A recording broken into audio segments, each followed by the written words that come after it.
बच्चों, हम पढ़ रहे हैं कक्षा 7 का विज्ञान विषय का अध्याय 5 अम्ल, क्षारक और लवण। बच्चों, इस पाठ के पिछले भाग में हमने समझा था कि अम्ल और क्षारक क्या होते हैं, इनमें कौन कौन से गुण होते हैं। बच्चों, इस भाग में हम समझेंगे सूचक के बारे में कि किस तरह से सूचक के द्वारा विलयनों की अम्लीयता या क्षारीयता का परीक्षण किया जा सकता है। तो चलिए बच्चों शुरू करते हैं, लेकिन उससे पहले हम ले लेते हैं हमारे 2 प्रश्न जो पिछले वीडियो में मैंने आपको होमवर्क के लिए दिए थे। एक बार हम उनका सही उत्तर चेक कर लेते हैं।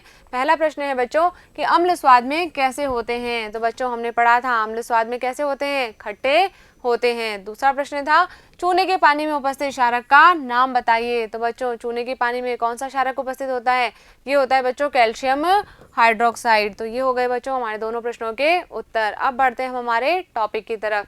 तो बच्चों आज का हमारा टॉपिक है सूचक। बच्चों पिछले भाग में हमने समझा था कि जब हमें किसी पदार्थ की अम्लीयता या क्षारीयता का पता करना है तो हम सबसे पहले किसका पता करते हैं, उसके स्वाद का, यानी कि चक्कर हम पता लगाते हैं कि ये वस्तु खट्टी है अथवा कड़वी है और इसी के आधार पर हम कह सकते हैं कि ये अम्ल है अथवा क्षार है। लेकिन बच्चों क्या हम सभी पदार्थों को चख सकते हैं? नहीं चख सकते हैं, क्योंकि कुछ पदार्थ ऐसे होते हैं जो हमारे लिए हानिकारक हो सकते हैं। तो फिर हम इन पदार्थों की अम्लीयता या क्षारीयता का परीक्षण किस प्रकार से करेंगे? तो बच्चों इसी के लिए हम किसका इस्तेमाल करते हैं, सूचक का इस्तेमाल करते हैं। यानी कि कोई भी पदार्थ अम्लीय है अथवा क्षारीय है, इसका परीक्षण करने के लिए कुछ विशेष प्रकार के पदार्थों का प्रयोग किया जाता है। इन्हें क्या कहते हैं बच्चों, सूचक कहते हैं।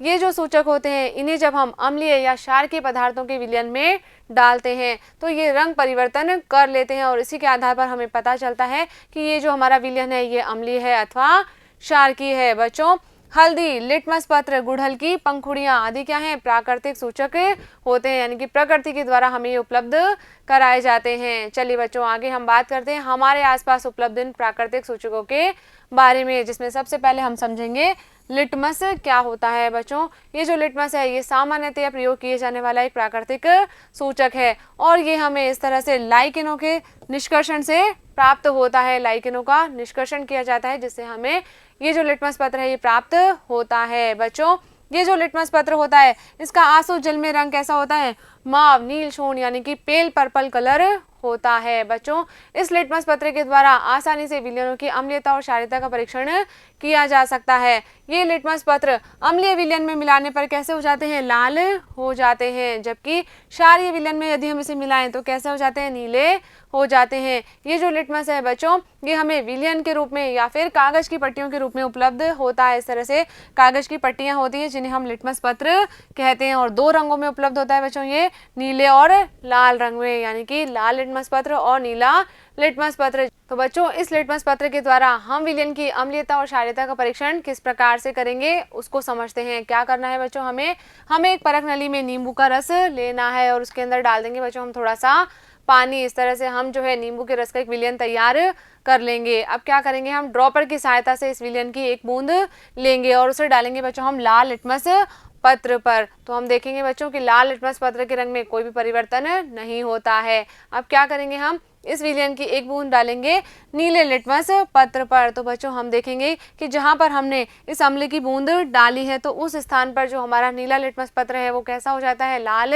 हो जाता है। यानी कि अम्ल क्या करता है बच्चों, नीले लिटमस पत्र को लाल करते हैं। तो इस तरह से हमें पता चल जाएगा कि जो हमारा विलयन है वो कैसा है, अम्लीय है अथवा क्षारीय है। बच्चों आगे हम बात कर रहे हैं कि जब हमने अलग अलग विलयनों का इस लिटमस पत्र के साथ में परीक्षण किया तो हमें क्या परिणाम प्राप्त हुए। तो बच्चों हमने कौन कौन से पदार्थ लिए, हमने विलयन लिया बच्चों नल का पानी, अपमार्जक यानी कि डिटर्जेंट का घोल, इसके अलावा बच्चों वातित पेय पदार्थ, साबुन का विलयन, शैम्पू, सामान्य नमक का विलयन, शक्कर का विलयन, इसके अलावा सिरका और बेकिंग सोडे का विलयन तथा चूने का पानी। बच्चों इन विलयनों के साथ में जब हमने लिटमस पत्र के साथ में प्रयोग किया तो परिणाम कुछ इस तरह से हमारे सामने आए। बच्चों जो नल का जल था वो लाल लिटमस और नीले लिटमस दोनों को ही प्रभावित नहीं कर रहा था। तो हमने क्या कह दिया बच्चों से कि ये कैसा है, उदासीन है।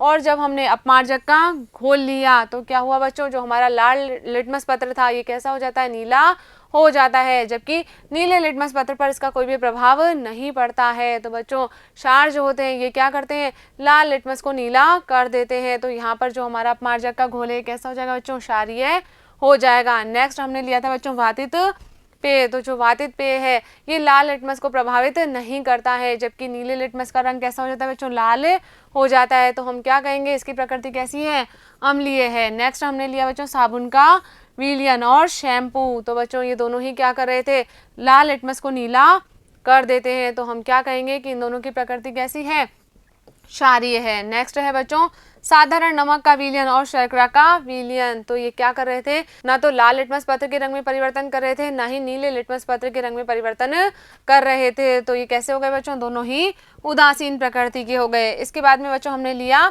सिरका। तो सिरका क्या कर रहा था बच्चों, लाल लिटमस पत्र के रंग में कोई भी परिवर्तन नहीं कर रहा था, और नीला लिटमस पत्र कैसा हो गया था बच्चों, लाल हो गया था। तो क्या कहेंगे हम, इसकी प्रकृति कैसी है, अम्लीय है। नेक्स्ट है बच्चों बेकिंग सोडा, विलयन और चूने का पानी। तो ये दोनों ही क्या कर रहे थे, लाल लिटमस को नीला कर रहे थे। तो इनकी प्रकृति कैसी हो जाएगी बच्चों, क्षारीय हो जाएगी। तो इसके आधार पर बच्चों हम कह सकते हैं कि कुछ पदार्थ ऐसे हैं जो ना तो लाल लिटमस को नीला कर रहे हैं और ना ही नीले लिटमस को लाल कर रहे हैं। तो बच्चों ऐसे पदार्थों को हमने क्या कहा, ऐसे विलयन को हम कह रहे हैं उदासीन विलयन। तो हम क्या कह सकते हैं बच्चों कि कुछ विलयन ऐसे हैं जिनका लिटमस पत्र पर कोई भी प्रभाव नहीं पड़ता है। ऐसे विलयन जो लाल अथवा नीले लिटमस पत्र के रंग में परिवर्तन नहीं करते हैं उन्हें क्या कहते हैं, उदासीन विलयन कहते हैं। और इनकी प्रकृति न तो अम्लीय होती है न ही क्षारीय होती है। चलिए बच्चों आगे हम बात कर रहे हैं दूसरे प्राकृतिक सूचक की। कौन सा है बच्चों, हल्दी। तो हल्दी भी क्या है, एक प्रकार का प्राकृतिक सूचक है, और इसके द्वारा भी हम विलयनों की अम्लीयता और क्षारीयता का पता लगा सकते हैं। बच्चों किस तरह से हम हल्दी पत्र तैयार करेंगे, क्या करना है, हमें 1 चम्मच हल्दी पाउडर लेना है और उसमें हम थोड़ा सा जल मिलाकर इसका एक पेस्ट तैयार कर लेंगे। अब हम एक फिल्टर पेपर के ऊपर इस हल्दी का पेस्ट लगा लेंगे और पूरे के ऊपर उसको फैला देंगे और उसे अच्छे से हम सुखा लेंगे। जब ये सूख जाएगा बच्चों तो इस हल्दी पत्र की हम पतली पतली पट्टियां काट लेंगे और इन पट्टियों के द्वारा हम लिटमस पत्र की भांति जो है विलयनों का परीक्षण कर सकते हैं। अब किस प्रकार से करेंगे बच्चों, यहाँ पर हमने जो है अलग अलग विलयनों का इस हल्दी पत्र के साथ में परीक्षण किया तो कुछ इस तरह के परिणाम हमें प्राप्त हुए। बच्चों जब हमने नींबू का रस का इस हल्दी के विलयन पर प्रभाव देखा तो हमने देखा कि नींबू का रस जो है वो इस हल्दी के विलयन पर कोई भी प्रभाव नहीं डाल रहा है। तो हम कह सकते हैं कि इसकी प्रकृति या तो अम्लीय है या फिर उदासीन है। इसके अलावा बच्चों जब हमने सिरका लिया तभी भी हमने क्या देखा कि हल्दी के विलयन पर कोई भी प्रभाव नहीं पड़ रहा है। तो फिर से हम कहेंगे कि या तो ये अम्लीय हो सकता है या फिर ये उदासीन हो सकता है। बच्चों जब हमने खाने का सोडा या चूने का पानी लिया तो हमने देखा कि जो हल्दी का विलयन था वो कैसा हो जाता है, लाल हो जाता है। तो इसकी प्रकृति कैसी है बच्चों, क्षारीय हो जाएगी। नेक्स्ट लिया बच्चों हमने शक्कर और नमक का विलयन। तो भी हमने देखा बच्चों कि यहाँ पर क्या हो रहा था, इस हल्दी के विलयन पर कोई भी प्रभाव नहीं पड़ रहा था। तो हम कहेंगे कि या तो ये अम्लीय हो सकते हैं या फिर उदासीन हो सकते हैं। तो बच्चों यहाँ पर हम क्षार को तो अलग कर सकते हैं लेकिन अम्लीय और उदासीन विलयनों में हम अंतर नहीं कर पाते हैं। क्यों बच्चों, क्योंकि हल्दी अम्ल पर कोई प्रभाव नहीं डालती है लेकिन बच्चों क्षार की विलयन को कैसा कर देती है, लाल कर देती है। और इसीलिए बच्चों जब कभी भी हमारे कपड़ों पर कोई हल्दी का दाग लग जाता है और जब हम इसे साबुन से धोते हैं तो साबुन में क्या उपस्थित होता है, क्षारक उपस्थित होता है। तो इसी कारण से वो जो धब्बा है वो लाल रंग का हो जाता है। चलिए बच्चों आगे हम बात कर रहे हैं एक अन्य प्राकृतिक सूचक की। क्या है बच्चों, गुड़हल के पुष्प। अभी गुड़हल के पुष्प के द्वारा हम सूचक कैसे तैयार करेंगे बच्चों, क्या करना है, इसके लिए हमें गुड़हल के पुष्प की कुछ पंखुड़ियां हम इकट्ठी करेंगे और उन्हें हम बीकर में डाल देंगे। अब इसमें हम डालेंगे बच्चों थोड़ा सा गर्म जल और इस मिश्रण को हम तब तक रखेंगे जब तक कि हमारा जल जो है वो कैसा हो जाए, रंगीन हो जाए। और ये जो रंगीन जल है इसे ही हम छानकर सूचक के रूप में प्रयोग में लेते हैं। बच्चों कुछ इस तरह का रंगीन जल जो है यानी कि सूचक हमारा तैयार होता है। बच्चों ये जो सूचक है ये अम्ल के साथ में गहरा गुलाबी यानी कि मैजेंटा रंग देता है, जबकि जो क्षारीय विलयन है उनको हरा रंग प्रदान करता है। तो इस तरह से हम क्या कर सकते हैं, सूचक के द्वारा विलयनों की अम्लीयता और क्षारीयता का परीक्षण कर सकते हैं। बच्चों यहाँ पर भी हमने अलग अलग विलयनों का इस सूचक के द्वारा परीक्षण किया तो हमें जो है अलग अलग परीक्षण यहाँ पर प्राप्त हुए। जैसे कि बच्चों जब हमने शैम्पू के तनु विलयन का परीक्षण किया तो क्या हुआ, आरंभिक रंग जो था सूचक का वो कैसा था बच्चों, लाल था, जबकि अंतिम रंग कैसा हो गया, हरा हो गया। इसी प्रकार बच्चों जब हमने नींबू का रस लिया तो आरंभिक रंग हमारे सूचक का कैसा था, लाल था और बाद में कैसा हो गया बच्चों, मजेंटा हो गया। क्यों, क्योंकि ये जो सूचक है ये अम्ल के साथ में कौन सा रंग प्रदर्शित करते हैं, मजेंटा रंग प्रदर्शित करते हैं, जबकि क्षारक के साथ में ये हरा रंग देते हैं। इसके अलावा बच्चों जब हमने सोडा जल लिया तो कैसा हो गया बच्चों, ये हरा रंग इसका हो गया, यानी कि हम कह सकते हैं कि ये क्या है बच्चों, यहाँ पर क्षारक है। फिर हमने लिया बच्चों सिरका, तो सिरके में इसने कौन सा रंग दिया बच्चों, यहाँ पर मैजेंटा रंग प्रदर्शित किया, तो हम कहेंगे कि सिरका कैसा है बच्चों, अम्लीय होता है। और जब हमने शक्कर का विलयन और नमक का विलयन लिया तो इसके आरंभिक रंग और अंतिम रंग में कोई भी परिवर्तन नहीं आया, यानी कि यहाँ पर हम कह सकते हैं कि ये जो दोनों विलयन है कैसे बच्चों, उदासीन होते हैं। तो इस तरह से हम इस सूचक के द्वारा विलयनों की अम्लीयता और क्षारीयता का पता लगा सकते हैं। चलिए बच्चों आगे है हमारे पास में एक पहेली। क्या है बच्चों, कॉफी का रंग है भूरा और स्वाद है कड़वा, अम्ल है यह या है क्षार, प्रश्न बड़ा ही है दुश्वार, स्वाद के कारण से अनजान, बिना परीक्षण होना ज्ञान। तो बच्चों हमने अभी समझा था कि हम किसी भी पदार्थ को चख कर भी पता कर सकते हैं कि यह अम्ल होगा अथवा क्षार होगा, क्योंकि अम्ल कैसे होते हैं, स्वाद में खट्टे होते हैं, जबकि क्षार स्वाद में कैसे होते हैं, कड़वे होते हैं। तो बच्चों जब हमने कॉफी को चखा तो उसका स्वाद कैसा था बच्चों, कड़वा था, लेकिन जब हमने